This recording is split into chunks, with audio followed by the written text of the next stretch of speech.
आप सुन रहे हैं एनएस रेडियो अररिया 90.4 एफएम। मैं हूं आपका दोस्त धीरज। बिहार के अररिया सहित पूरे देश में आज 27 जनवरी 2026 को बैंक कर्मियों ने अपनी मांगों को लेकर मोर्चा खोल दिया है। इस घटनाक्रम की मुख्य बातें निम्नलिखित हैं।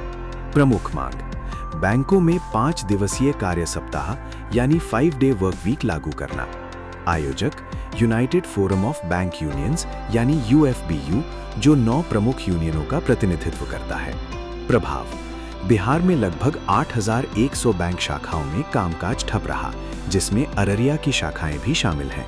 समानता की मांग, बैंक कर्मियों का तर्क है कि आरबीआई, एलआईसी और अन्य सरकारी कार्यालयों में 5 दिन का कार्य सप्ताह पहले से लागू है, तो सार्वजनिक बैंकों में क्यों नहीं।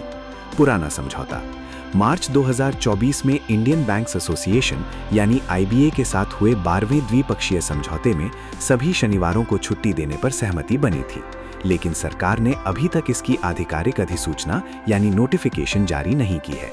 बदले में अतिरिक्त समय, यूनियनों ने प्रस्ताव दिया है कि वे 5 दिन काम करने के बदले प्रतिदिन 40 मिनट अतिरिक्त काम करने को तैयार हैं। चूंकि 25 जनवरी यानी रविवार और 26 जनवरी यानी गणतंत्र दिवस को पहले से ही अवकाश था, इस हड़ताल के कारण लगातार 3 दिनों तक बैंकिंग सेवाएं बाधित रहीं। अररिया जैसे जिलों में नकद जमा, निकासी और चेक क्लियरिंग जैसे कार्यों के लिए ग्राहकों को काफी कठिनाई का सामना करना पड़ा। हड़ताल के बावजूद डिजिटल सेवाएं जैसे यूपीआई, नेट बैंकिंग और मोबाइल बैंकिंग सुचारू रूप से कार्य कर रही हैं। हालांकि एटीएम में कैश की किल्लत हो सकती है। और हाँ, कमेंट बॉक्स में लिखकर हमें जरूर बताएं कि आपको ये जानकारी कैसी लगी। आपकी राय हमारे लिए बहुत कीमती है। मैं हूं आपका दोस्त आरजे धीरज।